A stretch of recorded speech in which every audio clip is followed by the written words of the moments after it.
মিতলৈ স্বাগতম জনাই মই অভিলাষ আৰু লৈ আহিছো এটা গুৰুত্বপূৰ্ণ খবৰ কাইলৈ 12 ডিসেম্বৰ হাতত মাত্ৰ কেইটামান ঘণ্টা আৰু কাইলৈ জুবিন গাৰ্গে ন্যায় পাব জুবিন গাৰ্গৰ ঘটনা বা জুবিন গাৰ্গৰ হত্যাকাণ্ডৰ চাৰ্জশিট দাখিল কৰিবলৈ সাজু হৈছে এসআইটি কাৰ মুখা খুল খাব #জাষ্টিছ জুবিন গাৰ্গৰ যুদ্ধই সফল লাভ কৰিব সাফল্যতা আৰু এই সন্দৰ্ভত কাৰ মুখা খুল খাব কোন পৰিব জালত লৈ আহিছো সবিশেষ জনাই আছো ডাঙৰ খবৰ টাইম 8 বিগ ব্ৰেকিং কাইলৈ 12 ডিসেম্বৰ জুবিন গাৰ্গক লৈ ডাঙৰ খবৰ আহিব পাৰে আৰু কাইলৈ ন্যায় লাভ কৰিব জুবিন গাৰ্গে বহু জল্পনা কল্পনাৰ অন্ত জুবিন গাৰ্গে ন্যায় লাভ কৰিব ফল পাব #জাষ্টিছ জুবিন গাৰ্গৰ যুদ্ধই প্ৰতিগৰাকী অসমীয়া ৰৈ আছে এই দিনটোৰ কাৰণে আৰু কাইলৈ জুবিন গাৰ্গৰ হত্যাকাণ্ডৰ চাৰ্জশিট দাখিল হ'ব প্ৰতিজন অসমীয়া এই দিনটোৰ কাৰণে ৰৈ আছে প্ৰতিগৰাকী অসমীয়া ৰৈ আছে প্ৰতিজন ভাৰতীয়ৰ দৃষ্টি নিবদ্ধ হৈ আছে 12 ডিসেম্বৰৰ দিনটোত অৰ্থাৎ কাইলৈ 3500 পৃষ্ঠাজোৰা চাৰ্জশিট দাখিল হ'ব ৰাইজৰ পদুলিৰ পৰা আদালতলৈ ধাৱমান হ'ব এই যুদ্ধ প্ৰতিগৰাকী অসমীয়াৰ কাৰণে ভাল খবৰ মৰমৰ শিল্পী জুবিন গাৰ্গৰ হত্যাকাণ্ডৰ চাৰ্জশিট দাখিল হ'ব কাইলৈ 12 ডিসেম্বৰত জুবিন গাৰ্গৰ হত্যাৰ ঘটনাৰ চাৰ্জশিট দাখিল হ'ব এই গোচৰত বিএনএছৰ 103 ধাৰা সন্নিৱিষ্ট হৈ আছে আৰু জুবিন গাৰ্গৰ ঘটনাক লৈ তন্নকৈ পৰীক্ষা কৰা হৈছে তদন্ত চলোৱা হৈছে এসআইটি সম্পূৰ্ণৰূপে সাজু হৈ উঠিছে মুখ্যমন্ত্ৰীও এই সন্দৰ্ভত প্ৰতিক্ৰিয়া প্ৰকাশ কৰিছে জুবিন গাৰ্গৰ ঘটনাৰ সৈতে জড়িত এজনো ব্যক্তিক ৰেহাই দিয়া নহ'ব আৰু এই মন্তব্য প্ৰকাশ কৰিছে জ্যেষ্ঠ অধিবক্তা বিজন মহাজনে সকলো তৎপৰ হৈছে কাইলৈ দিনটোৰ কাৰণে সকলো ৰৈ আছে প্ৰতিগৰাকী অসমীয়া সমান্তৰালকৈ ৰাজ্য চৰকাৰ ৰৈ আছে কাইলৈ 3500 পৃষ্ঠাজোৰা চাৰ্জশিট দাখিল কৰা হ'ব কোন পৰিব জালত 19 ছেপ্টেম্বৰৰ পৰা সকলো ৰৈ আছে #জাষ্টিছ জুবিন গাৰ্গ সকলোৱে লিখি আছে আৰু এই যুদ্ধৰ অৱসান ঘটিব বহু জল্পনা কল্পনাৰ অন্তত প্ৰতিগৰাকী অসমীয়াই ন্যায় লাভ কৰিব জুবিন গাৰ্গে ন্যায় লাভ কৰিব ছিংগাপুৰলৈ লৈ গৈ জুবিন গাৰ্গক কোনে হত্যা কৰিছিল সেই সন্দৰ্ভত কাইলৈ সকলো ওলাই পৰিব কাৰ মুখা খুল খাব এইটো আটাইতকৈ ডাঙৰ প্ৰশ্ন উত্থাপন হৈছে কোন পৰিব জালত বিধানসভাৰ মজিয়াত মুখ্যমন্ত্ৰীয়ে স্পষ্টকৈ কৈছিল যে এগৰাকী ব্যক্তিয়ে জুবিন গাৰ্গক হত্যা কৰিছে বাকি কেইজনে সহায় কৰিছে এই এগৰাকী ব্যক্তি কোন আৰু বাকি কেইজন কোন সেয়াও স্পষ্ট হ'ব আৰু সমান্তৰালকৈ জুবিন গাৰ্গক কৰা অৱহেলাক লৈ তদন্ত ঘোষণা কৰিছিলে চাৰ্জশিট দাখিলৰ পিছতেই হত্যাকাণ্ডৰ চাৰ্জশিট দাখিলৰ পিছতেই জুবিন গাৰ্গক কৰা অৱহেলাৰ ক্ষেত্ৰত তদন্ত আৰম্ভ হ'ব কিন্তু তাৰ পূৰ্বে কাইলৈ পুৱাই আহিব ভাল খবৰ প্ৰতিগৰাকী অসমীয়াৰ কাৰণে ভাল খবৰ ইমান দিনে প্ৰতিগৰাকী অসমীয়াই চিঞৰি আছিলে জুবিন গাৰ্গক ন্যায় দিয়ক জুবিন গাৰ্গৰ হত্যাকাণ্ডৰ ন্যায় লাগে আৰু বৰ্তমান সময়ত প্ৰতিগৰাকী অসমীয়াৰ অপেক্ষাৰ অন্ত পৰিছে সমান্তৰালকৈ মুখ্যমন্ত্ৰীয়ে এই ক্ষেত্ৰত যথেষ্ট সহযোগ কৰিছে এসআইটিয়ে তন্নকৈ পৰীক্ষা কৰিছে সকলোৱে জুবিন গাৰ্গৰ হত্যাকাণ্ডৰ তদন্ত কৰিছে আৰু বৰ্তমান সময়ত সেই দিনটো আহি পৰিছে কাইলৈ জুবিন গাৰ্গৰ হত্যাকাণ্ডৰ চাৰ্জশিট দাখিল হ'ব বহু সমালোচনা হ'ল বহু আলোচনা হ'ল আৰু কাইলৈ জল্পনা কল্পনাৰ অন্ত পৰিব কোনে জুবিন গাৰ্গক হত্যা কৰিছিল ছিংগাপুৰলৈ লৈ গৈ জুবিন গাৰ্গক কোনে হত্যা কৰিছিল সেয়া সম্পূৰ্ণৰূপে কাইলৈ ওলাই পৰিব 3500 পৃষ্ঠাজোৰা চাৰ্জশিট দাখিল কৰিব এসআইটিয়ে আৰু বিএনএছৰ 103ৰ অধীনত তাত ধাৰা ৰুজু কৰা হৈছে আৰু সকলো জালত পৰিব বৰ্তমান 5 অভিযুক্ত জেলত আছে তেওঁলোকো ৰেহাই নাপায় তেওঁলোকো ওলাই আহিব নোৱাৰে মুখ্যমন্ত্ৰীয়ে এই কথা স্পষ্ট কৰিছে আৰু মৰমৰ শিল্পী হাৰ্টথ্ৰব জুবিন গাৰ্গক কোনে হত্যা কৰিছিল ছিংগাপুৰলৈ লৈ গৈ জুবিন গাৰ্গক কোনে হত্যা কৰিছিল সেই সকলোবোৰ কথা ওলাই পৰিব প্ৰতিগৰাকী অসমীয়া ৰৈ আছে সমগ্ৰ ৰাজ্য ৰৈ আছে এই দিনটোৰ কাৰণে কোনে জুবিন গাৰ্গক হত্যা কৰিছিল মৰমৰ শিল্পীগৰাকীক ছিংগাপুৰলৈ লৈ গৈ সুৰক্ষা দিব নোৱাৰাটো পিছৰ কথা পৰিকল্পনা কৰিছিল হত্যাকাণ্ডৰ পৰিকল্পনা কৰি জুবিন গাৰ্গক হত্যা কৰিলে যিগৰাকী জুবিন গাৰ্গ সকলোৰে মৰমৰ আছিল সেইগৰাকী জুবিন গাৰ্গক ছিংগাপুৰলৈ লৈ গৈ হত্যা কৰিলে কোন আছে জালত কাৰ খুল খাব মুখা এইটো এটা ডাঙৰ প্ৰশ্ন কোন পৰিব জালত ইতিমধ্যে 5 অভিযুক্ত জেলত আছে শ্যামকানু মহন্ত সিদ্ধাৰ্থ শেখৰজ্যোতি অমিত প্ৰভা আৰু সন্দীপন এই কেইগৰাকী জেলত আছে এই কেইগৰাকীও ৰেহাই নাপায় কোনেও ৰেহাই নাপায় জুবিন গাৰ্গৰ হত্যাকাণ্ডৰ লগত জড়িত কোনো এগৰাকী ব্যক্তিয়ে ৰেহাই নাপায় মুখ্যমন্ত্ৰীয়ে এই কথা স্পষ্ট কৰিছে সমান্তৰালকৈ অধিবক্তা বিজন মহাজনেও এই ক্ষেত্ৰত মন্তব্য প্ৰকাশ কৰিছে স্পষ্টকৈ কৈছে প্ৰতিগৰাকী অসমীয়াই কাইলৈ ন্যায় পাব জুবিন গাৰ্গক কোনে হত্যা কৰিছিল ছিংগাপুৰলৈ লৈ গৈ জুবিন গাৰ্গক কোনে হত্যা কৰিছিল তাৰ মুখা খোল খাব প্ৰতিগৰাকী অসমীয়া ৰৈ আছে আটাইতকৈ ডাঙৰ খবৰ কাইলৈ #জাষ্টিছ ফৰ জুবিন গাৰ্গ যুদ্ধৰ অৱসান ঘটিব #জাষ্টিছ ফৰ জুবিন গাৰ্গে সফলতা লাভ কৰিলে প্ৰতিগৰাকী অসমীয়া জয়ী হ'ল এই ক্ষেত্ৰত দুখীয়ে কঠোৰৰ পৰা কঠোৰ শাস্তি পাব ৰাজ্য চৰকাৰৰ তৰফৰ পৰা স্পষ্টকৈ কোৱা হৈছে কোনো দোষীক ৰেহাই দিয়া নহ'ব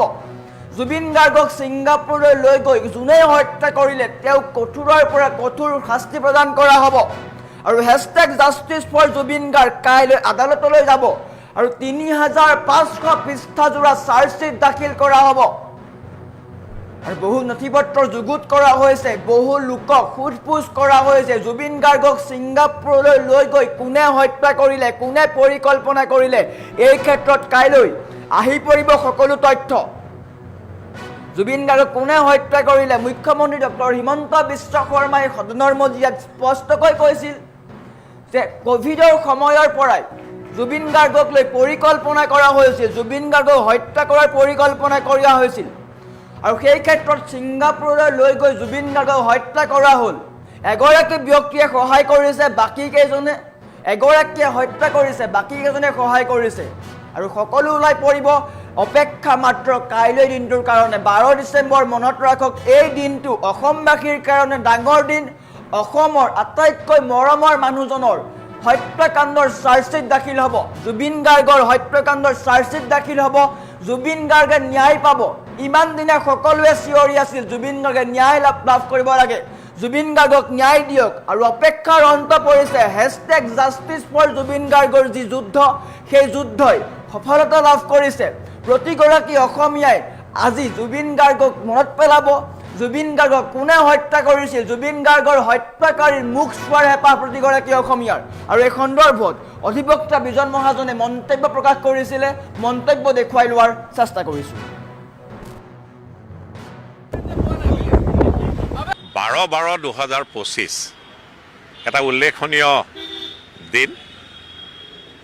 অসমৰ বৰ্তমানৰ প্ৰেক্ষাপটত প্ৰতিজন অসমীয়া প্ৰতিজন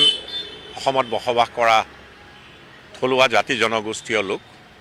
প্ৰতিজন ভাৰতীয় নাগৰিকৰ দৃষ্টি নিবদ্ধ হৈ আছে এই 12/12/25 তাৰিখটোৰ ওপৰত কাৰণ জাষ্টিছ ফৰ জুবিন যি যুদ্ধ সেই ৰাইজৰ পদূলিৰ পৰা সেইদিনা ধাৱমান হ'ব আদালতৰ পদূলিমুখে কাৰণ সেইদিনাখন অসমৰ মুখ্যমন্ত্ৰী যি অসমৰ গৃহমন্ত্ৰীও আৰু তেখেতে সম্পূৰ্ণ এখতিয়াৰৰ ভিতৰত থকা এটা বিষয়বস্তুৰ ওপৰত বিধিসন্মতভাৱে মন্তব্য কৰিছে যে 12 তাৰিখে জুবিনৰ যি অপমৃত্যুৰ গোচৰ তাত চাৰ্জশ্বিট দাখিল কৰা হ'ব ৰাইজৰ শিল্পী জুবিন গাৰ্গৰ মৃত্যুৰ সময়ত যি জনসমুদ্ৰৰ সৃষ্টি হৈ যি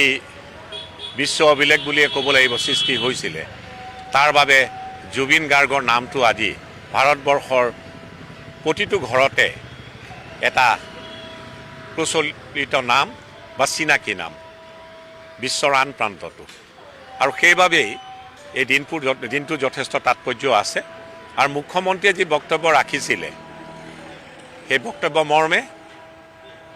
এটা কথা সুনিশ্চিত যে যি চাৰ্জশ্বিট দাখিল কৰা হ'ব তাত কি ধাৰা সন্নিৱিষ্ট কৰা হ'ব সেই বিষয়ে আজি আমি জল্পনা কল্পনা নকৰা এইবাবে ভাল সময় সমাগত 12 তাৰিখে সকলো কথা মুকলি আকাশৰ তললৈ ওলাই আহিব এটা কথা ঠিক এই গোচৰটোত 103 ধাৰা BNSৰ সন্নিৱিষ্ট হৈ আছে 103 ধাৰাটো তাহানিৰ IPC 302 IPC লেখিয়া অৰ্থাৎ মাৰ্ডাৰৰ ধাৰাটো সন্নিৱিষ্ট হৈ আছে চাৰ্জশ্বিটত কি ধাৰা আৰক্ষীয়ে সন্নিৱিষ্ট কৰে মই পুনৰবাৰ দোহাৰিলোঁ তাক লৈ কল্পনা আজিৰ তাৰিখত নকৰি কিয়নো তদন্ত সুচাৰুৰূপে নিশ্চিতভাৱে আৰক্ষীয়ে কৰিছে জুবিন হত্যাৰ প্ৰকৃত দোষী যাতে এজনো সাৰি নাযাওক তেনে স্তৰৰ তদন্ত কৰাৰ হেতুকে নিশ্চিতভাৱে চাৰ্জশ্বিটখন সাৱলীল হ'ব আৰু ৰাইজে যি জাষ্টিছ ফৰ জুবিন বিচাৰিছিল সেই ৰাইজৰ পদূলিৰ পৰা নিশ্চিতভাৱে আদালতৰ পদূলিৰ ফালে সেই তাৰিখৰ পৰা ধাৱমান হ'ব পুনৰবাৰ দোহাৰিলোঁ জাষ্টিছ ফৰ জুবিন আমি সকলোৱে কৈ আহিছোঁ আৰু এই জাষ্টিছ ফৰ জুবিনৰ আজিলৈকে বৰ্তমানলৈকে যিখন যুদ্ধ তাত নিশ্চিতভাৱে প্ৰজাঘৰৰ লগত ৰজাঘৰো একেলগে এই যুদ্ধত অৱতীৰ্ণ হোৱা বুলি এইবাবেই ক'ব লাগিব কাৰণ সময়সীমাৰ ভিতৰত এনে এটা গোচৰৰ এটা গুৰুত্বপূৰ্ণ গোচৰৰ চাৰ্জশ্বিট সময়সীমাৰ ভিতৰত দাখিল কৰিব পৰাটোৱে এটা কৃতিত্ব 12/12/2025 এটা উল্লেখনীয় দিন অসমৰ বৰ্তমানৰ প্ৰেক্ষাপটত প্ৰতিজন অসমীয়া প্ৰতিজন অসমত বসবাস কৰা থলুৱা জাতি জনগোষ্ঠীয় লোক প্ৰতিজন ভাৰতীয় নাগৰিকৰ দৃষ্টি নিবদ্ধ হৈ আছে এই 12/12/25 তাৰিখটোৰ ওপৰত কাৰণ জাষ্টিছ ফৰ জুবিন যি যুদ্ধ সেই ৰাইজৰ পদূলিৰ পৰা সেইদিনা ধাৱমান হ'ব আদালতৰ পদূলিমুখে কাৰণ সেইদিনাখন অসমৰ মুখ্যমন্ত্ৰী যি অসমৰ গৃহমন্ত্ৰীও আৰু তেখেতে সম্পূৰ্ণ এখতিয়াৰৰ ভিতৰত থকা এটা বিষয়বস্তুৰ ওপৰত বিধিসন্মতভাৱে মন্তব্য কৰিছে যে 12 তাৰিখে জুবিনৰ যি অপমৃত্যুৰ গোচৰ তাত চাৰ্জশ্বিট দাখিল কৰা হ'ব ৰাইজৰ শিল্পী জুবিন গাৰ্গৰ মৃত্যুৰ সময়ত যি জনসমুদ্ৰৰ সৃষ্টি হৈ যি বিশ্ব অভিলেখ বুলিয়ে ক'ব লাগিব সৃষ্টি হৈছিলে তাৰ বাবে জুবিন গাৰ্গৰ নামটো আজি ভাৰতবৰ্ষৰ প্ৰতিটো ঘৰতে এটা প্ৰচলিত নাম বা চিনাকি নাম বিশ্বৰ আন প্ৰান্ততো আৰু সেইবাবেই এই দিনটো যথেষ্ট তাৎপৰ্য আছে আৰু মুখ্যমন্ত্ৰীয়ে যি বক্তব্য ৰাখিছিলে সেই বক্তব্য মৰ্মে এটা কথা সুনিশ্চিত যে যি চাৰ্জশ্বিট দাখিল কৰা হ'ব তাত কি ধাৰা সন্নিৱিষ্ট কৰা হ'ব সেই বিষয়ে আজি আমি কল্পনা নকৰা এইবাবেই ভাল সময় সমাগত 12 তাৰিখে সকলো কথা মুকলি আকাশৰ তললৈ ওলাই আহিব এটা কথা ঠিক এই গোচৰটোত 103 ধাৰা BNSৰ সন্নিৱিষ্ট হৈ আছে 103 ধাৰাটো তাহানিৰ IPC 302 IPC লেখীয়া অৰ্থাৎ মাৰ্ডাৰৰ ধাৰাটো সন্নিৱিষ্ট হৈ আছে চাৰ্জশ্বিটত কি ধাৰা আৰক্ষীয়ে সন্নিৱিষ্ট কৰে মই পুনৰবাৰ দোহাৰিলোঁ তাক লৈ কল্পনা আজিৰ তাৰিখত নকৰি কিয়নো তদন্ত সুচাৰুৰূপে নিশ্চিতভাৱে আৰক্ষীয়ে কৰিছে জুবিন হত্যাৰ প্ৰকৃত দোষী যাতে এজনো সাৰি নাযাওক তেনে স্তৰৰ তদন্ত কৰাৰ হেতুকে নিশ্চিতভাৱে চাৰ্জশ্বিটখন সাৱলীল হ'ব আৰু ৰাইজে যি জাষ্টিছ ফৰ জুবিন বিচাৰিছিল সেই ৰাইজৰ পদূলিৰ পৰা নিশ্চিতভাৱে আদালতৰ পদূলিৰ ফালে সেই তাৰিখৰ পৰা ধাৱমান হ'ব পুনৰবাৰ দোহাৰিলোঁ জাষ্টিছ ফৰ জুবিন আমি সকলোৱে কৈ আহিছোঁ আৰু এই জাষ্টিছ ফৰ জুবিনৰ আজিলৈকে বৰ্তমানলৈকে যিখন যুদ্ধ তাত নিশ্চিতভাৱে প্ৰজাঘৰৰ লগত ৰজাঘৰো একেলগে এই যুদ্ধত অৱতীৰ্ণ হোৱা বুলি এইবাবেই ক'ব লাগিব কাৰণ সময়সীমাৰ ভিতৰত এনে এটা গোচৰৰ এটা গুৰুত্বপূৰ্ণ গোচৰৰ চাৰ্জশ্বিট সময়সীমাৰ ভিতৰত দাখিল কৰিব পৰাটোৱে এটা কৃতিত্ব 12/12/2025 এটা উল্লেখনীয় দিন অসমৰ বৰ্তমানৰ প্ৰেক্ষাপটত প্ৰতিজন অসমীয়া প্ৰতিজন অসমত বসবাস কৰা থলুৱা জাতি জনগোষ্ঠীয় লোক প্ৰতিজন ভাৰতীয় নাগৰিকৰ দৃষ্টি নিবদ্ধ হৈ আছে এই 25 তাৰিখটোৰ ওপৰত। কাৰণ জাষ্টিছ ফৰ জুবিন যি যুদ্ধ, সেই ৰাইজৰ পদূলিৰ পৰা সেইদিনা ধাৱমান হ'ব আদালতৰ পদূলিমুখে। কাৰণ সেইদিনাখন অসমৰ মুখ্যমন্ত্ৰী, যি অসমৰ গৃহমন্ত্ৰীও, আৰু তেখেতে সম্পূৰ্ণ এখতিয়াৰৰ ভিতৰত থকা এটা বিষয়বস্তুৰ ওপৰত বিধিসন্মতভাৱে মন্তব্য কৰিছে যে 12 তাৰিখে জুবিনৰ যি অপমৃত্যুৰ গোচৰ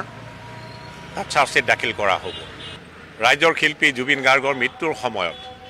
যি জনসমুদ্ৰৰ সৃষ্টি হৈ যি বিশ্ব অভিলেখ বুলিয়ে ক'ব লাগিব সৃষ্টি হৈছিলে, তাৰ বাবে জুবিন গাৰ্গৰ নামটো আজি ভাৰতবৰ্ষৰ প্ৰতিটো ঘৰতে